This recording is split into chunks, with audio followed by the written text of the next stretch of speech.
Mucha gente está alarmada. ¿Qué ha pasado? Se preguntan.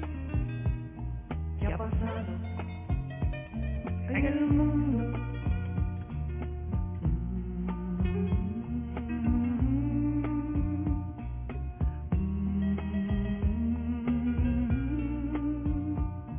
Una joven va gritando, mamá.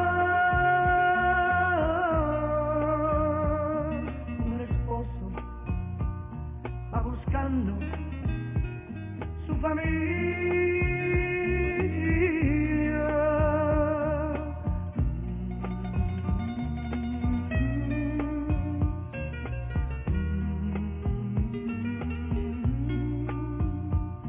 Unos dicen que una nave mucha gente se llevó, pero escuchen, a lo lejos alguien grita, Cristo vino, y su pueblo se llevó. No hay remedio, no hay salida, es la gran tribulación. Cristo vino, y su pueblo se llevó. No hay remedio, no hay salida, es la gran tribulación.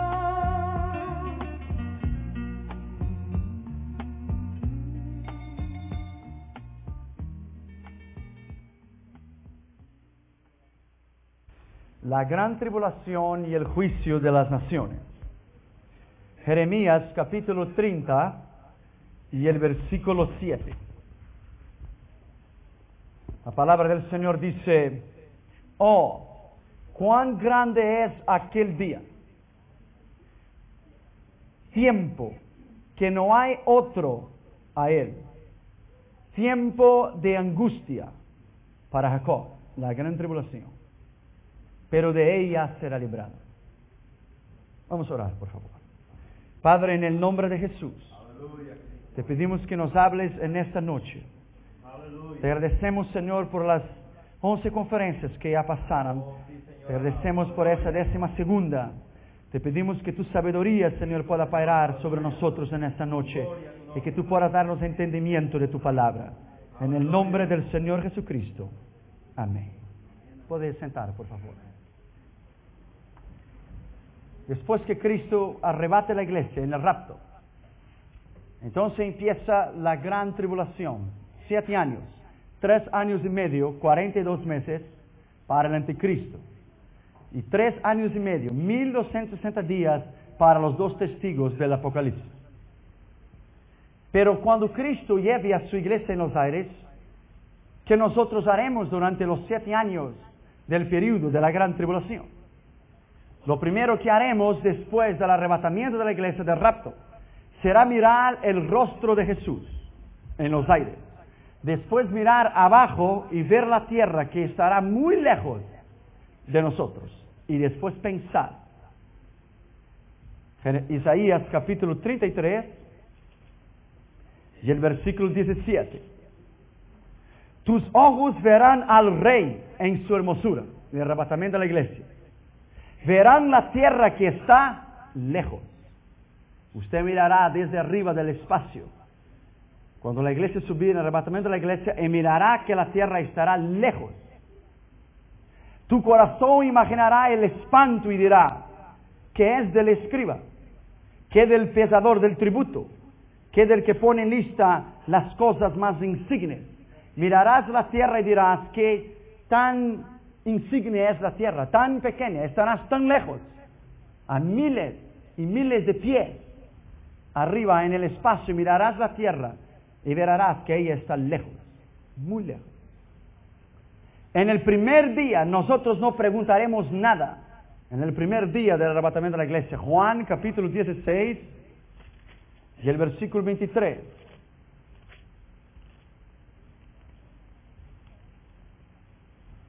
En aquel día no me preguntaréis nada. El día del arrebatamiento de la iglesia, el primer día, estaremos tan perplejos, tan admirados del arrebatamiento, que en aquel día, el primer día, en aquel día no preguntaremos nada. Nada. Estaremos perplejos por ver y mirar la gloria de Dios. Después iremos al tribunal de Cristo, como yo les di ayer, para sermos exhortados a recibir los galardones, no para ser condenados. Después la iglesia participará o será invitada para las bodas del Cordero, en Apocalipsis 19:7. Entonces cenaremos en las bodas del Cordero o nos casaremos con Él. Después entonces tendrá la mayor cena de todos los tiempos, donde la Escritura dice que Jesucristo mismo será partícipe y Él mismo servirá las mesas. Solamente los que abrieron las puertas de sus corazones serán invitados a la cena del Cordero. Apocalipsis 3:20 dice: he aquí yo estoy a puerta. Aquel que oye mi voz, si abriere, yo entraré y cenaré con él. Solo a los salvos, los redimidos. En esta gran cena del Cordero la Biblia dice que Él mismo servirá, Lucas 12:37 y Lucas 22:27, pero yo estoy en medio de vosotros como el que sirve. El fabuloso programa espacial de la iglesia con Cristo. ¿Usted ha pensado qué haremos durante los 7 años de la gran tribulación, que la iglesia estará en el cielo? Después de la gran cena del Cordero empezará el viaje especial de la iglesia con Cristo, o un turismo celestial, un tipo de luna de miel divina recorriendo las estrellas, los planetas, las constelaciones y todo el espacio infinito. Y estaremos viajando con Cristo en naves espaciales llamados caballos blancos. Apocalipsis capítulo 19 y el versículo 11. Entonces vi el cielo abierto y aquí un caballo blanco, y el que lo montaba se llamaba Fiel y Verdadero, y con justicia juzga y pelea. Versículo 14. Y los ejércitos celestiales vestidos de lino finísimo, blanco y limpio, le seguían en caballos blancos. Eso puede ser carros de fuego. Y viajaremos en el espacio con Cristo y miraremos la gloria de Dios por 7 años. Juan capítulo 17 y el versículo 24. Mire bien. Padre, aquellos que me has dado, quiero que donde yo estoy también ellos estén conmigo, para que vean mi gloria que me has dado. Para que vean mi gloria. Juan 17:24 dice que Cristo nos llevará para donde Él esté, para que veamos su gloria durante los 7 años de la gran tribulación. Yo creo de todo mi corazón, y esta es la teoría correcta en la Escritura, en que la iglesia subirá al inicio de la gran tribulación. Viajaremos y miraremos la eterna gloria del Hijo de Dios en el cielo. Salmo 19:1 dice: los cielos cuentan la gloria de Dios, y el firmamento anuncia la obra de sus manos. La Biblia dice en 1 Corintios 2:9 que la gloria de Dios es maravillosa. 1 Corintios capítulo 2 y el versículo 9. Antes bien, como está escrito, cosas que ojo no vio, ni oído oyó, ni han subido al corazón de hombre, son las cosas que Dios ha preparado para los que le aman. Viajaremos con Cristo durante 7 años y miraremos el espacio y la gloria de Dios. Cristo será nuestro glorioso guía turístico.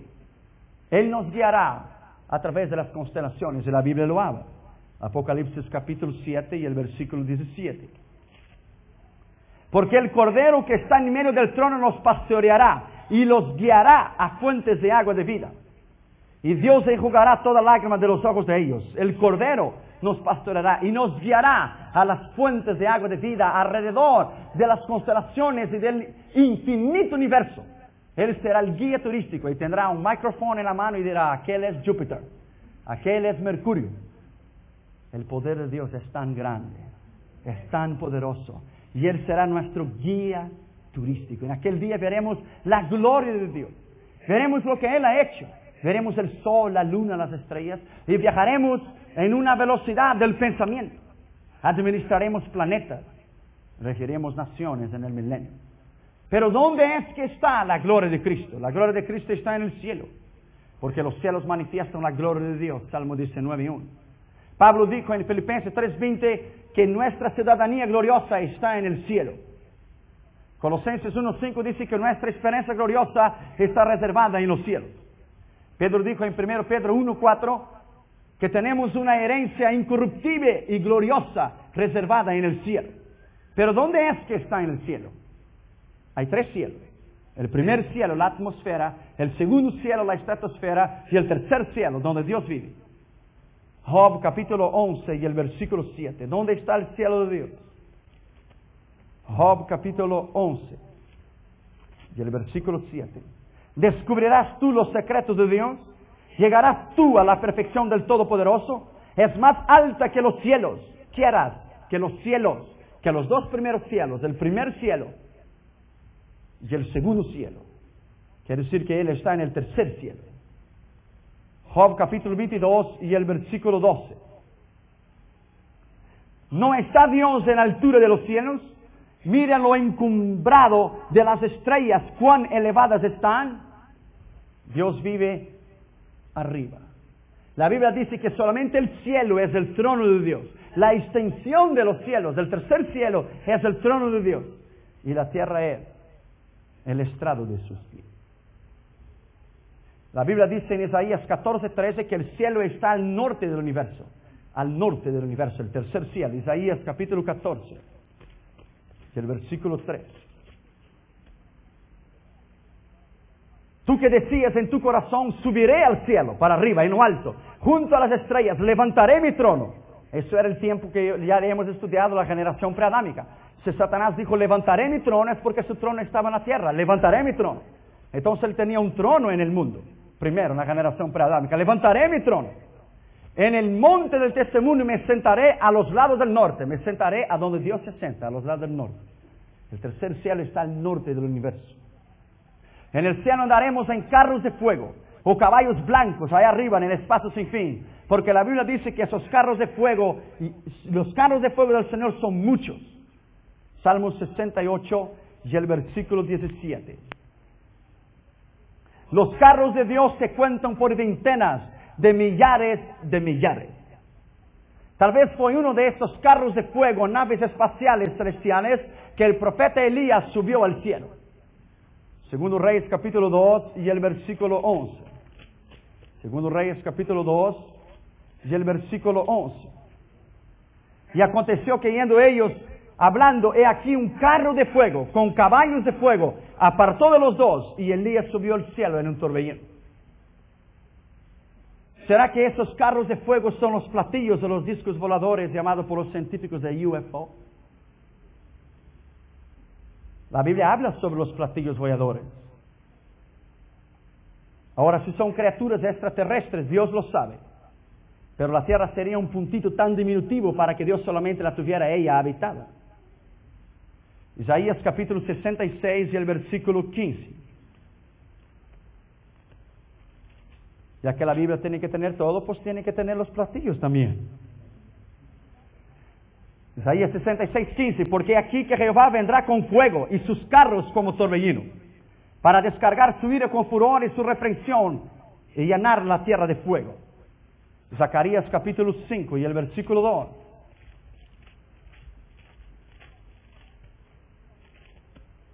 De nuevo alcé mis ojos y miré, he aquí un rollo que volaba. Y me dijo, ¿qué ves? Y respondí, veo un rollo que vuela, de 20 codos de largo y 10 codos de ancho. Podría ser un platillo volador. ¿Por qué no? Zacarías capítulo 1 y el versículo 8. Vi de noche, he aquí un varón que cabalgaba sobre un caballo alazán, el cual estaba entre los mirtos que había en la hondura. Detrás de él había caballos alazanes, overos y blancos. Entonces dije, ¿qué son estos, Señor? Y me dijo el ángel que hablaba conmigo, yo te enseñaré lo que son estos. Y aquel varón que estaba entre los mirtos respondió y dijo, estos son los que Jehová ha enviado a recoger la tierra. Y ellos hablaron a aquel ángel de Jehová que estaba entre los mirtos y dijeron, hemos recogido la tierra y he aquí que toda la tierra está reposada y quieta. Los platillos voladores, nada más, nada menos, pueden ser los carros de fuego del Señor, que los ángeles que percurren toda la tierra para llevar al Señor. Zacarías capítulo 6 y el versículo 1. De nuevo alcé mis ojos y miré, y aquí 4 carros que salían de entre los montes, y aquellos montes eran de bronce. En el primer carro había caballos alazanes, en el segundo caballos negros, en el tercero caballos blancos, en el cuarto caballos overos rodados. Respondí entonces, dije al que hablaba conmigo, Señor mío, ¿qué es esto? Y el ángel me respondió y me dijo, estos son los 4 vientos de los cielos, que salen después de presentarse delante del Señor de toda la tierra. El carro con los caballos negros salía hasta la tierra del norte, y los blancos salieron tras ellos, y los overos salieron hasta la tierra del sur. Y los alazanes salieron y se afilaron por ir a recoger la tierra, y dijo, id, recoger la tierra, y recorrieron la tierra. Ahora la escritura que más denota como los platillos voladores, que según las personas, los testigos han dicho, que han sido de colores, como los colores del arco iris. Eso tiene que ser en Ezequiel capítulo 1 y el versículo 13. No hay otra explicación. Cuanto a la semejanza de los seres vivientes, su aspecto era como carbones de fuego encendidos, como visión de hachones encendidos que andaba entre los seres vivientes, y el fuego resplandecía, el fuego que salía de relámpagos. Las personas que han dado testimonio dicen que los platillos vuelan y son como relámpagos y salen colores, verde, amarillo y rojo. Esos son los colores que están aquí, y los seres vivientes corrían y volvían a la semejanza de relámpagos. Mientras yo miraba a los seres vivientes, y aquí una rueda sobre la tierra, junto a los seres vivientes, las ruedas. Han tenido testigos que han visto los platillos, que sale una rueda de adentro de ellos para entonces descender en la tierra. Eso puede ser los carros del Señor. Versículo 16, y el aspecto de las ruedas y su obra era semejante al color de crisólito, y las 4 tenían una misma semejanza, su apariencia, su obra eran como rueda en medio de rueda. Cuando andaban se movía hacia sus costados, no se volvían cuando andaba, y sus aros, las ruedas, los aros de las ruedas, eran altos y espantosos, y llenos de ojos alrededor en las 4. Cuando los seres vivientes andaban, las ruedas estaban junto a ellos, y cuando los seres vivientes se levantaban de la tierra, las ruedas se levantaban. Quiere decir, los platillos se levantan, entonces como un avión, que se levanta en la pista, entonces las ruedas suben para arriba del avión, nada más y nada menos. Aquí están los platillos voladores, no es ningún misterio, eso no tiene ningún estudio científico. Todo está bajo el poder de Dios y todo está bajo el control de Dios. El caso del Triángulo de las Bermudas nada más es que una permisión de Dios del gran dragón, el Leviatán, que está en el medio del mar, que será juzgado en el fin. Y eso no es un misterio, eso la Biblia lo habla. ¿Será que nosotros viajaremos en el cielo como platillos voladores? ¿O viajaremos con caballos blancos? ¿O con los carros del Señor? Pero el cierto es que la Biblia dice que los carros de fuego llevaron a Elías del cielo. Son los carros del Señor. Cuando la iglesia estuviera arriba, participando de la gloria de Dios y del poder de Dios, entonces aquí a tierra entonces habrá empezado la gran tribulación. Se llama gran tribulación porque nunca hubo una igual y nunca habrá otra después. La primera posición, la primera teoría del traslado parcial de la gran tribulación, los intérpretes de la escuela premilenaria, que es decir, antes del milenio, están divididos. Unos son partidarios del traslado parcial, los cuales presentan el tema de los sujetos del traslado, y otros son partidarios del traslado antes de la tribulación, o del traslado durante la tribulación, o después de la tribulación. Estos presentan el tema del tiempo del traslado en relación al periodo de la tribulación. La doctrina del traslado parcial, unos primero y otros después, tienen que negar que la doctrina de Cristo y que el cuerpo de Cristo, la iglesia, es un cuerpo. Porque si Cristo entonces estará en la boda, o se casará con la iglesia, o la iglesia será invitada a las bodas, el cuerpo no puede estar desmembrado. Unos suben y otros quedan. No puede ser. Las palabras en el griego del traslado, de la teoría del traslado parcial, no tienen fundamento en las Escrituras. Y son doctrina de hombres, sin fundamento. La posición del traslado parcial se basa en un mal entendimiento del valor de la muerte de Cristo, que libra al pecador de la condenación y lo hace aceptable a Dios. Esa doctrina está ligada a 3 palabras del Nuevo Testamento: propiciación, reconciliación y redención. Y no hay tiempo para estudiar lo que ellos dicen en la teoría del traslado, porque no tiene fundamento. El partidario del traslado parcial tiene que negar la enseñanza del Nuevo Testamento sobre la unidad del cuerpo de Cristo. De acuerdo con 1 Corintios 12:13, todos los creyentes están unidos en el cuerpo del cual Cristo es la cabeza. Efesios 5:30. Esa experiencia bautismal es cierta en cada individuo regenerado. Si el traslado incluye solo una porción de estos redimidos, entonces el cuerpo del cual Cristo es la cabeza será un cuerpo desmembrado y desfigurado cuando sea llevado a Él, porque unos irán primero y otros irán después. El sacerdocio del cual Él mismo es el sacerdote estará sin una porción de su complemento. La esposa del cual es la esposa está desfigurada. La nueva creación de la cual es la cabeza será incompleta y es imposible imaginar tal cosa. El partidario del traslado parcial tiene que negar la consumación de la resurrección de los creyentes en el traslado, que los muertos resucitarán primero. Ya que no todos los santos vivos podrán ser trasladados, dicen ellos, no todos los muertos en Cristo podrán resucitar, y eso no tiene sentido.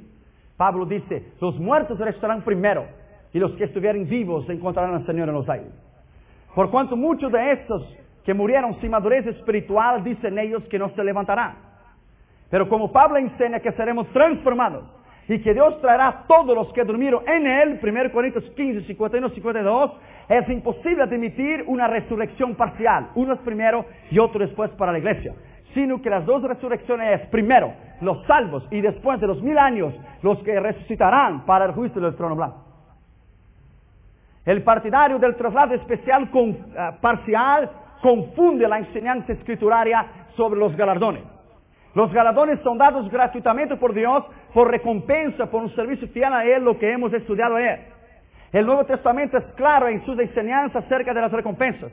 En ninguna parte de las enseñanzas acerca de recompensas está incluido que el traslado será solamente una recompensa para aquellos que lo sirvieron pero sin galardones, del cual no es cierto. La iglesia recibirá los galardones. Tal enseñanza haría que las recompensas sería una obligación legal de parte de Dios, y Dios no tiene ninguna obligación con nosotros. Él nos dará por su amor. Por su amor. El partidario del traslado parcial confunde la distinción entre la ley y la gracia. Si su punto de vista es correcto, la posición del creyente ante Dios es eternamente, tenía que depender de sus obras, y lo que hizo y las actitudes de su desarrollo serían entonces la base de su acepción. Pero hay una diferencia entre ley y entre gracia, y nosotros estamos bajo la gracia, no bajo la ley. Casi no se necesita decir que la acepción o la aceptación por Dios será solamente en base de la posición del individuo en Cristo, no a la debida preparación de sí mismo para el traslado por las obras. Ellos dicen que los salvos serán salvos por las obras, del cual no es cierto. Somos salvos por la gracia. El partidario del traslado parcial tiene que negar la distinción entre Israel y la iglesia. Y no confunda dos cosas. Israel es Israel, la iglesia es la iglesia. Y ellas son distintas en la Escritura. Nada de Israel de Dios. Israel es Israel y la iglesia es la iglesia. El partidario del traslado parcial tiene que negar la distinción entre Israel y la iglesia. Se observa en la discusión de pasajes difíciles que ha de seguir, él usa las escrituras aplicables al programa de Dios para Israel y las aplica a la iglesia. Cuando Pablo dice el Israel espiritual de Dios, Pablo está diciendo los nacionales que se han convertido en el tiempo de la gracia, no la iglesia. La iglesia es gentil, no es Israel, es gentil. El partidario del traslado parcial tiene que colocar una porción de la iglesia creyente en el periodo de la tribulación, y la Biblia no lo habla. Esto es imposible. Uno de los propósitos del periodo de la tribulación es de juzgar al mundo en preparación para el reino que ha de venir. La iglesia no necesita ser juzgada y no necesita mucho menos ser purificada, a menos que la muerte de Cristo sea ineficaz. Como dice algunas doctrinas, que la iglesia tendrá que pasar la gran tribulación para ser purificada. Entonces el sacrificio en la cruz de Cristo es ineficaz y Él tendrá que morir una vez más, entonces para purificar la iglesia. Al momento que usted recibió a Cristo como su Señor y Salvador, Él te perdonó todos tus pecados y somos justificados por la fe y tenemos conciencia que somos salvos en Él. Entonces subiremos antes. Esas consideraciones del traslado parcial es insostenible y no tiene base en la Escritura. Teoría del traslado después de la gran tribulación. Esa teoría ha ganado muchos adeptos en los últimos años por un sentido de falta de conocimiento radical en las Escrituras. La teoría del rapto después de la tribulación tiene que estar basada en una negación del dispensacionalismo y todas las distinciones dispensacionales que la iglesia vive el tiempo de gracia y que será levantada en el tiempo de la gracia. Tiene que negar. Solo así puede colocar a la iglesia en ese periodo en particularmente que es llamado tiempo de angustia para Jacob. Por consiguiente, esta posición descansa sobre una negación de las distinciones entre Israel y la iglesia. Israel pasará la gran tribulación y será restaurado al final de los 7 años, no la iglesia, Israel. Pero si usted quiere ser Israel de Dios y quedarse aquí, ese es su problema. Israel es Israel, la iglesia es la iglesia. Esta posición tiene que descansar sobre una negación de la enseñanza escrituraria concerniente a la naturaleza y el propósito de la tribulación, que es ira, angustia, destrucción. Mientras la escritura usa tales términos como ira, juicio, indignación, prueba, angustia, destrucción, para describir el periodo de la gran tribulación y declara que el propósito divino durante este periodo es derramar juicio sobre el pecado. El defensor de esa posición, del traslado después de la gran tribulación, tiene que negar que la iglesia entonces será liberta de la gran tribulación, porque la iglesia entonces tendrá que sufrir los juicios de Dios. Y la iglesia no podrá sufrir el juicio ninguno, porque Romanos 8:1 dice, los que están en Cristo no hay ninguna condenación. El partidario de esta posición tiene que negar todas las distinciones observadas en las escrituras en el traslado y la segunda venida, haciendo de ellos uno mismo evento. Y no tiene sentido, la Biblia habla muy claro, 2 eventos, muy claro. Primero Cristo viene a buscar su iglesia, después regresa después de la gran tribulación para destruir los enemigos de Israel en el valle de Armagedón, para juzgar a las naciones, para el milenio, para destruir a Satanás en el fin del milenio, el juicio del gran trono blanco, la resucitación de los impíos, eternidad, nuevo cielo y nueva tierra. Tienen que negar. El partidario del traslado después de la gran tribulación o del arrebatamiento después de la tribulación tiene que negar la doctrina de la inminencia. ¿Cuál es la inminencia? Estar listo para que aquel día no os agarre de sorpresa. Entonces, si la iglesia se levantará después de la gran tribulación, no es necesario velar, no es necesario estar listo, y Él no vendrá como un ladrón, porque entonces sabremos cuando Él vendrá, porque demorará 7 años, usted puede contar los dedos. Entonces no tiene sentido. Esta teoría no tiene base en la Escritura. Dice que el Señor podrá venir a cualquier momento, la inminencia, es lo que nosotros creemos. Y la sostiene por la enseñanza bíblica de los apóstoles de la iglesia primitiva, que aún Pablo esperaba el arrebatamiento de la iglesia en sus días. El defensor de esta teoría tiene que negar cualquier cumplimiento de la profecía de Daniel 9, 24-27, la 70ª semana, que es la tribulación, afirmando que la tribulación tiene que aplicar pasajes grandes de la Escritura y que la tribulación es un sentido espiritual y no literal, y eso no es cierto. Se observará así que esta posición del traslado, del arrebatamiento después de la gran tribulación, descansa esencialmente sobre un sistema de negaciones de las interpretaciones sostenidas por el partidario del traslado antes de la tribulación y de una equivocación y una falta de conocimiento sobre la profecía literal y sobre la profecía simbólica de la Escritura, haciendo las dos una misma cosa. Y las dos son distintas. Cipriano dice una vez, sería algo incompatible o ilógico o algo sin sentido y contradictorio de por sí mismo si nosotros que oramos para que el reino de Dios venga pronto, esperar una larga vida aquí abajo después del arrebatamiento de la iglesia. Entonces, Cipriano dijo, no tiene sentido. Si nosotros que oramos, viene Jesús, viene pronto. Si nosotros que oramos, venga pronto, sabemos que vamos a vivir 7 años aquí en la gran tribulación, no tiene sentido esa oración. La tribulación es para Israel y no es para la iglesia. Israel y la iglesia son 2 entidades en el plan de Dios distintas. Por cuanto el partidario del traslado después de la tribulación insiste que la iglesia no solo se la ha prometido tribulación, sino que actualmente está pasando por la experiencia de la tribulación como ha sufrido la iglesia a través de los siglos. Pero la iglesia ha sufrido tribulaciones y juicios a través de los siglos, y los creyentes han sido muertos a través de los siglos. No es 7 años, son siglos. Entonces debería ser solo 7 años. Los partidarios del traslado después de la gran tribulación afirman que la iglesia tras la Unión Soviética o la cortina de bambú está pasando la gran tribulación, pero eso no es sentido. Porque la Biblia dice que será una tribulación como nunca antes en la historia, del cual la iglesia aún no ha entrado, porque Pablo dijo en 2 Tesalonicenses 2 que algo impide para que sea manifiesto el hombre de pecado. Algo impide. ¿Qué es que impide? La iglesia. La iglesia es que impide. Y cuando este que impide sea removido, entonces se manifestará el hombre inicuo. Pablo podría decir, claro, para no traer tantos problemas a los teólogos a través de los siglos, cuando la iglesia sea manifiesta. Pero dijo el que impide, la iglesia. Posición del traslado durante la tribulación, los 3 años y medio en la mitad. De acuerdo con esta interpretación, la iglesia será arrebatada al final de los 3 primeros años y medio. La iglesia sufrirá los eventos de la primera mitad de la tribulación, los cuales, de acuerdo a esta teoría, no son manifestaciones de la ira, pero será trasladada antes que comience la última mitad de la semana, de la 70ª semana de Daniel, antes del derramamiento de la ira de Dios. Se dice que el traslado ocurrirá en conexión con el sonido de la 7ª trompeta. Y es esencialmente un compromiso. Ellos lo crearon.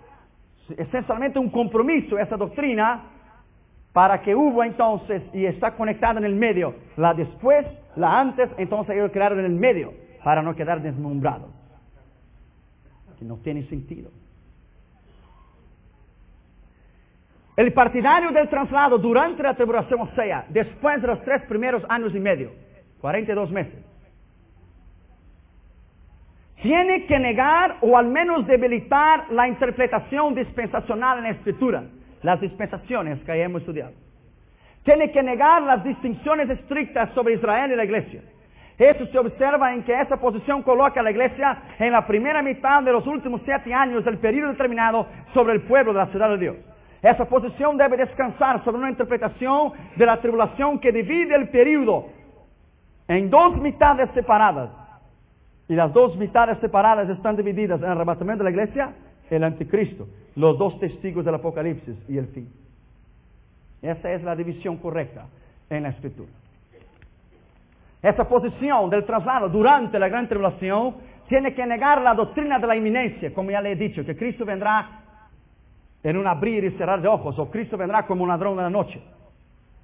Esa posición tiene que negar a esta doctrina de la inminencia, y entonces tendrá que esperar señales que lo cumpla hasta los 3 años y medio, y los señales estamos viviendo ahora.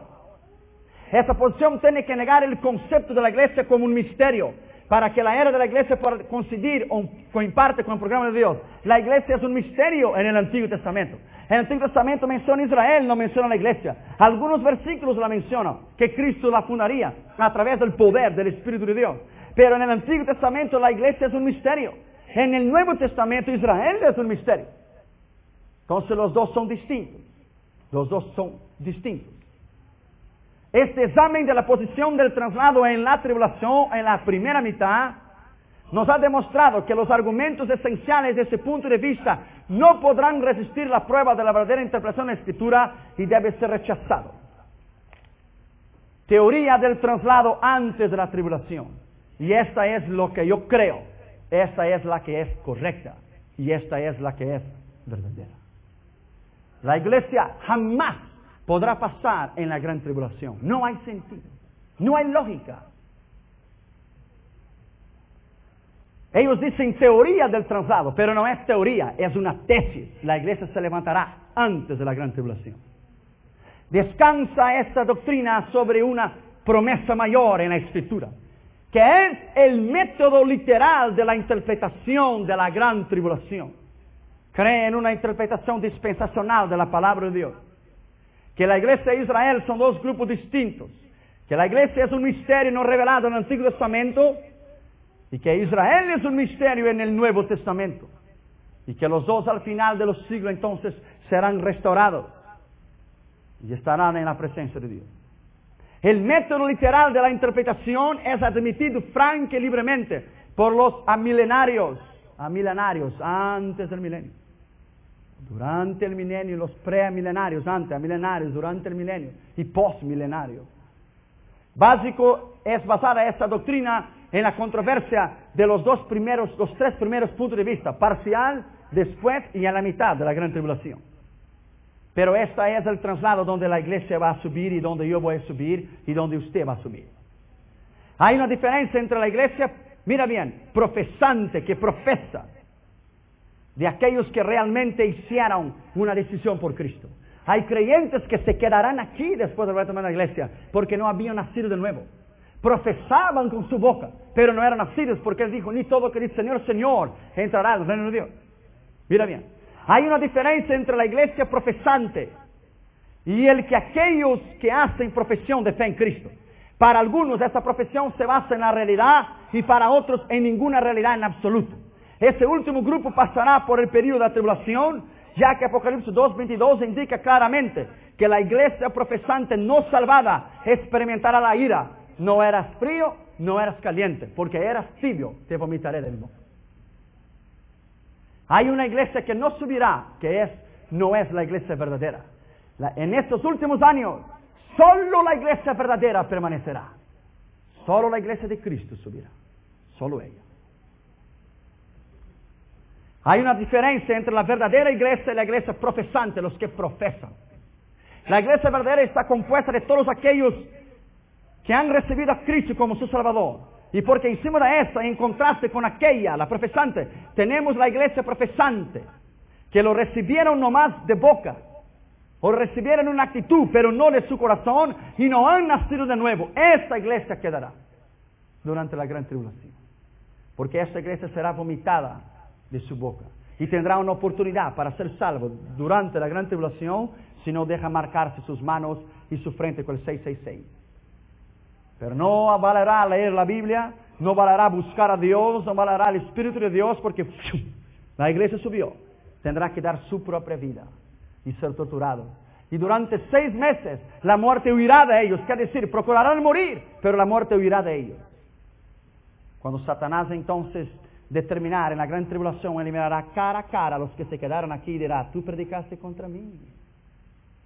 Y ahora, ¿quién te puede salvar? Esa será una iglesia profesante que quedará aquí, la iglesia tibia, la iglesia egoísta, la iglesia mundana, la iglesia que se ha mezclado con los pecados del mundo. En el traslado se levantará no a todos que hacen profesión de fe en Cristo, sino solo aquellos que hayan nacido de nuevo y hayan recibido su vida. La parte incrédula de la iglesia visible, junto con los incrédulos de la nación de Israel y los gentiles, pasarán por la gran tribulación. Por eso la Biblia dice, ¿quién son esos, Señor mío? Esos son los que lavaron sus vestidos durante la gran tribulación. Que habrá una otra oportunidad, porque los 2 testigos predicarán y el amor de Dios es tan grande que aquellos que se quedaran aquí habrá una última oportunidad para que lo reciban a Cristo. Pero yo no te aconsejo que tú te quedes, porque si es difícil entonces para que tú subas en el tiempo de la gracia, que tú puedas vivir una vida recta, que el Espíritu de Dios te pueda ayudar, como tú podrás dar tu vida por Cristo, cuando el Espíritu de Dios ya no estará más aquí, cuando la Biblia será un libro sellado y no entenderás nada, y las iglesias estarán cerradas, y usted verá Satanás cara a cara. Muy pocos se salvarán en aquel día, muy pocos. La Biblia dice que será un remanente. Solo la nación de Israel entera será salva en aquel día.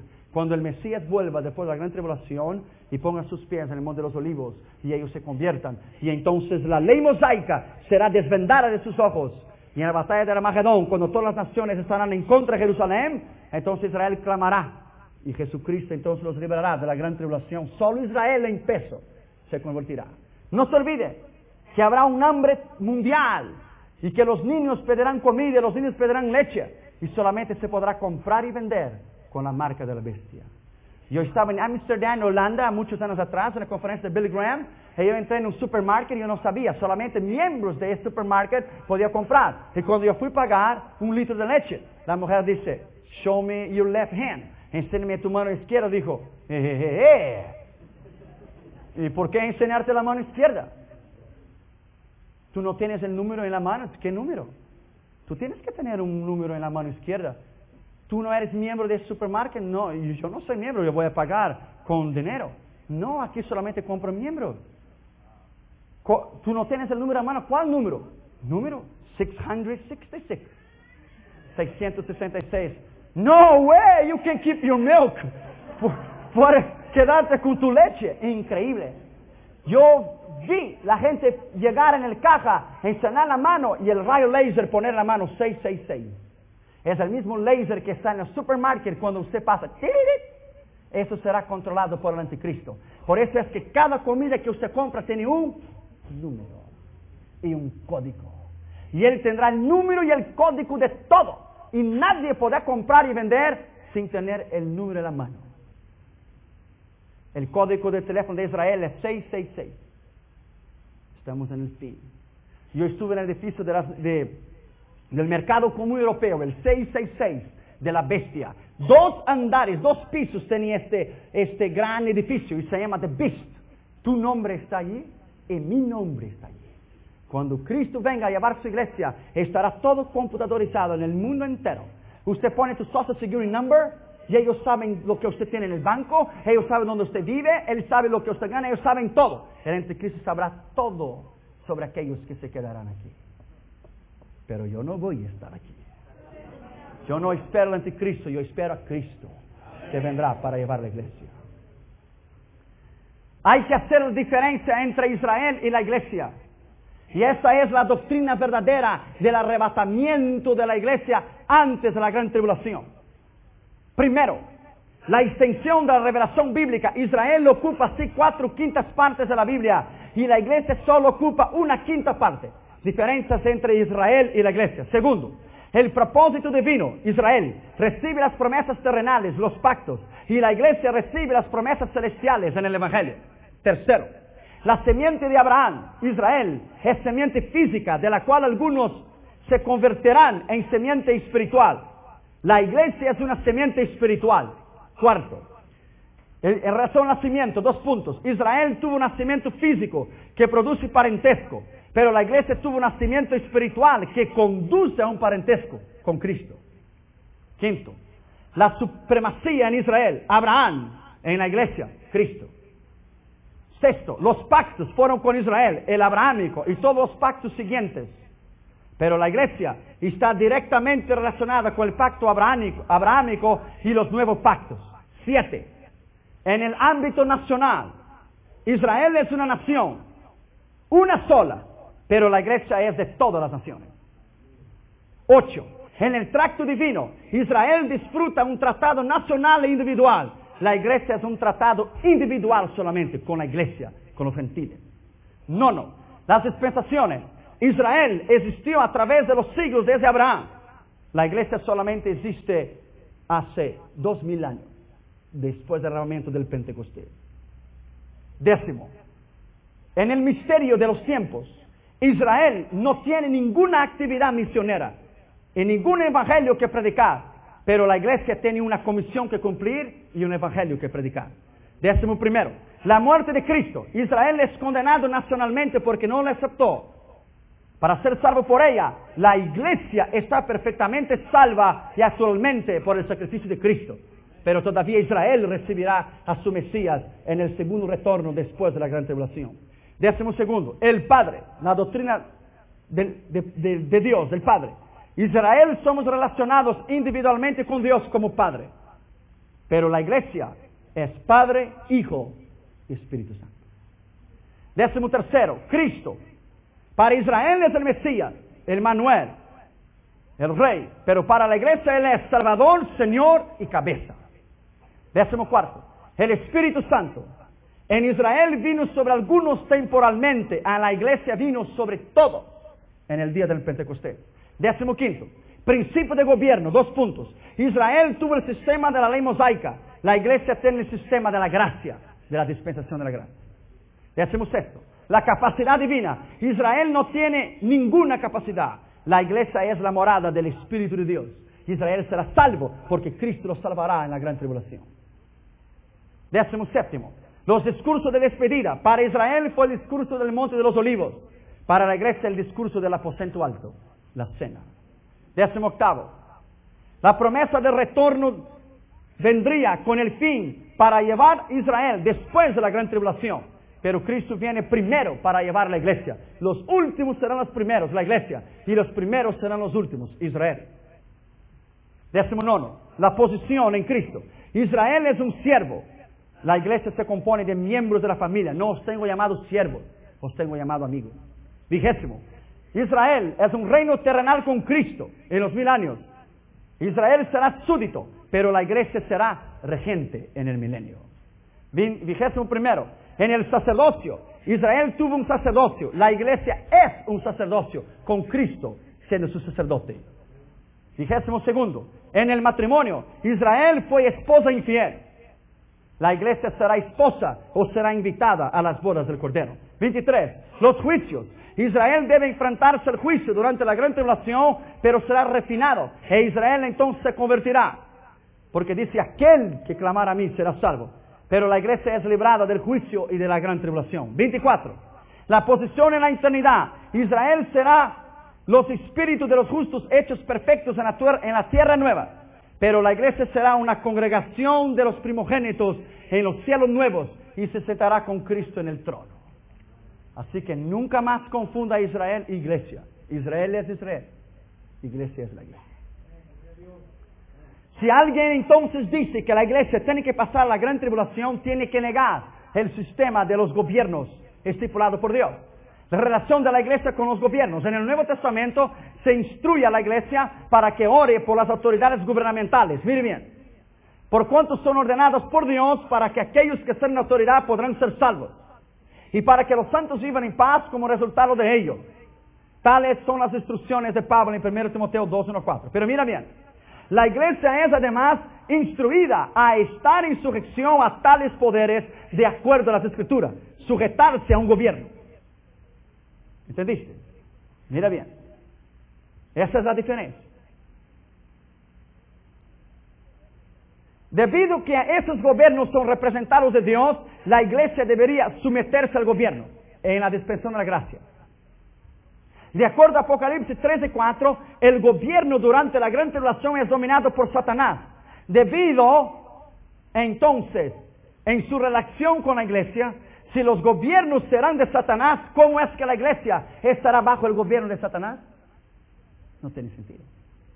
Si la gran tribulación, Satanás será el cabeza y gobernará en ella, entonces la iglesia estaría sujeta a Satanás. ¿Me entiendes? Porque la iglesia tiene que estar sujeta a los gobiernos terrenales. Porque la Biblia lo dice. Debido al dominio satánico sobre los gobiernos en la 70ª semana, la gran tribulación, la iglesia tiene que ser liberada antes que ese gobierno satánico se manifieste. Por eso la Biblia dice, el que impide la manifestación del hombre inicuo, ¿qué impide? La iglesia. La iglesia estuviera con Cristo. La iglesia no podría sujetarse a un gobierno satánico, siendo que el gobierno de la iglesia será el milenio y la iglesia reinará en el milenio.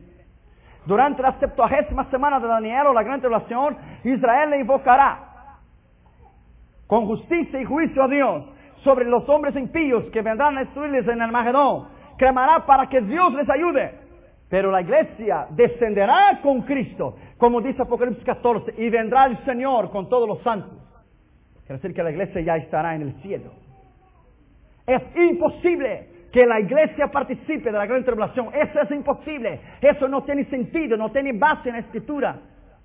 Tiene sentido. Por eso han sido creadas tantas doctrinas y tantas iglesias distintas han sido creadas. Los capítulos 1-3 del Apocalipsis denotan que la iglesia está aquí en la tierra. Pero de los capítulos 4 al 19, denota entonces que la iglesia subió, porque el ángel dijo a Juan, sube aquí y te mostraré. Sube. De los capítulos 1-3, la iglesia está en la tierra. De los capítulos 4 a 19, la iglesia está en el cielo, porque la Biblia dice, alegraos, oh cielo, y todos que en ella habitáis, pero ay de ti tierra, porque Satanás descendió a ti con gran ira, sabiendo que poco tiempo le resta. Quiere decir que nosotros estaremos arriba. Estaremos arriba. Y es imposible que la iglesia pueda pasar la gran tribulación. Rápidamente, vamos a estudiar algunos puntos, lo que es llamado la gran tribulación en la Escritura. Primero, la gran tribulación en la Escritura es llamado el día de ira. El día de ira. Salmo capítulo 2. Salmo 2 y el versículo 5. Es un tiempo de ira en la Escritura. Luego hablará a ellos en su furor y los turbará con su ira. Apocalipsis capítulo 14 y el versículo 19. Es un tiempo de ira y es imposible que la iglesia lo pueda participar de la ira. 14:19. Y el ángel arrojó su hoz en la tierra y vindimó la viña en la tierra y echó las uvas en el gran lagar de la ira de Dios. La ira de Dios. No puede ser que la iglesia pasará la ira si la iglesia ha sido salva por Cristo. Apocalipsis capítulo 15 y el versículo 7. Y uno de los 4 seres vivientes dio a los 7 ángeles 7 copas de oro, llenas de la ira de Dios que vive por los siglos de los siglos. ¿Cómo Dios derramará la ira sobre la iglesia? No puede ser. Segundo lugar, la gran tribulación en la Escritura es llamada de día de venganza de Dios. Y Dios no se negará en la iglesia si Dios salvó la iglesia. Isaías capítulo 34 y el versículo 8. Isaías capítulo 34 y el versículo 8. Porque es día de venganza de Jehová, año de retribuciones en el pleito de Sión. Año de retribuciones, de venganza. Tercero, es llamado tiempo de angustia. Hemos leído en Jeremías 37, el tiempo de angustia para Jacob, pero de ella será librado. Cuarto lugar, será el tiempo de la herida de Israel. Oseas 6.1 dice que Él sanará la herida de Israel. Lo sanará. Isaías, capítulo 30 y el versículo 26. Y la luz de la luna será como la luz del sol, y la luz del sol 7 veces mayor, como la luz de 7 días, el día que vendare, que sanar, que curar Jehová la herida de su pueblo. Israel será curado, la herida de Israel. Dios la curará en la gran tribulación y la restaurará para siempre. Es llamado en quinto lugar el día de tinieblas, el día de tristeza. Joel 2.2 dice, ay de aquellos que quieren el día del Señor, será día de tinieblas y no de luz. Sexto, será un día ardiente como un horno. Malaquías 4.1 dice, y vendrá el día del Señor como un horno caliente. Y todos los impíos que hicieron mal serán raídos de la memoria, pero los justos saltarán como carneros en la majada. Séptimo lugar será la hora de la tentación y de la tribulación. Apocalipsis capítulo 3 y el versículo 10. Esta es la iglesia fiel, la iglesia de Filadelfia. Capítulo 3 y el versículo 10. Por cuanto has guardado las palabras de mi paciencia, yo también te guardaré. Esta palabra guardaré en el original griego es el infinitivo peirasai, que realmente no es guardar. Guardar es que va a estar a la tribulación, pero va a guardar. Pero el original griego es peirasai. Peirasai quiere decir, por cuanto has guardado la palabra de mi paciencia, yo también te sacaré de la hora de la prueba que ha de venir sobre el mundo entero para probar los que moran en la tierra. La iglesia no morará en la tierra, por lo tanto Dios no la va a probar. Peirazai, sacar, no guardar. Peirazar, para sacarte. Si guardar, quiere decir que le puede guardar, porque pasará la gran tribulación, pero será guardada. ¿Me entiendes? Es peirazai, sacará para arriba. Alabado sea el nombre del Señor, para siempre. Será en octavo, tiempo de destrucción, para que los destruya la tierra. Joel 1.15, y vendrá el Señor y destruirá la tierra, y destruirá a los moradores que se rebelaron contra él. En nono lugar será el tiempo que el anticristo hará guerra en contra de los santos. Apocalipsis 11.18. Y subió del mar los cuernos y hicieron guerra contra los santos del Altísimo. Será un tiempo de juicio. Apocalipsis 14.7 dice, los juicios tuyos son justos.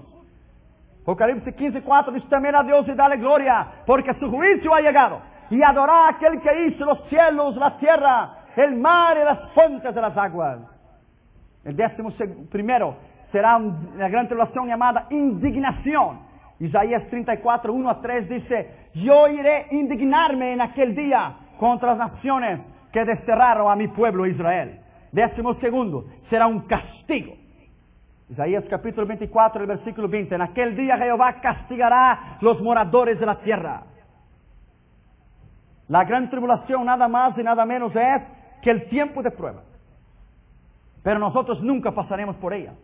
Si orarmos y vigiláramos, seremos libertos de la gran tribulación y escaparemos las cosas del fin del mundo. Lucas 21:36. Para estar listo, para presentarse de pie delante del Hijo del Hombre. Debemos nos deshacer de las obras de las tinieblas para estar listos en aquel día. Velad, pues, para que aquel día no os guarde como un lazo, para que no os agarre como un lazo, que vendrá de sorpresa a todos los habitantes de la tierra. Enoc fue arrebatado antes del diluvio. Así nosotros seremos arrebatados antes de la gran tribulación. Nosotros no estamos representados en Noé, pero estamos representados en Enoc. Romanos 5:9 dice, Dios no nos destinó para la ira, pero para la salvación en Cristo Jesús. 1 Tesalonicenses capítulo 5 y el versículo 9. La Biblia dice, porque no nos ha puesto Dios para la ira, pero para alcanzar la salvación con nuestro Señor Jesucristo. Seguramente que la iglesia no pasará la gran tribulación, porque en la palabra profética la gran tribulación se llama noche. Y 1 Tesalonicenses capítulo 5 y el versículo 4 dice, mas hermanos, vosotros no estáis en tinieblas para que aquel día nos sorprenda como ladrón, porque todos vosotros sois hijos de luz, hijos del día, no somos de la noche, de las tinieblas, somos del día. Por tanto, no durmamos como los demás, sino velemos y seamos sobrios, pues los que duermen de noche duermen, y los que se embriagan de noche. Nosotros no somos hijos de noche, somos hijos de día, no de noche. Y la tribulación en la Escritura es tinieblas, noche. Por lo tanto, nosotros no esperamos al anticristo, nosotros esperamos a Cristo. No esperamos la gran tribulación, pero esperamos la venida del Señor Jesucristo. Isaías 57:1b dice, pero el justo es sacado antes del mal. El justo es sacado antes de la tribulación, o el justo es sacado antes de la calamidad. José se casó 7 años antes de hambre en Egipto. También nosotros nos casaremos o seremos invitados a las bodas de Cristo antes de los 7 años de la gran tribulación. La gran tribulación termina cuando Cristo vendrá con su iglesia para juzgar las naciones. La base del juicio de las naciones es Mateo 25, 31, 46. Él vendrá, se sentará en su trono y apartará los cabritos de las ovejas y juzgará las naciones. Eso no es la iglesia, eso es las naciones. El lugar del juicio de las naciones será en el valle de Josafat, Joel 3, 1, 2. El tiempo del juicio de las naciones será después de la restauración de Israel, Sofonías 3:13. Yo restauraré a mi pueblo y sanaré a su herida. Tercero, las personas del juicio de las naciones serán las naciones vivas. Y la base del juicio de las naciones será Mateo 25, 40, 45. Esa palabra naciones no es los muertos resucitados. La palabra griega es etnos, las naciones vivas que el Señor las va a juzgar. En aquel día, el juicio de las naciones mayormente serán juzgados los pecados o las naciones que se han rebelado contra Israel durante toda la existencia de Israel. Aquel día serán juzgados los políticos por sus leyes que ellos hicieron. Serán juzgados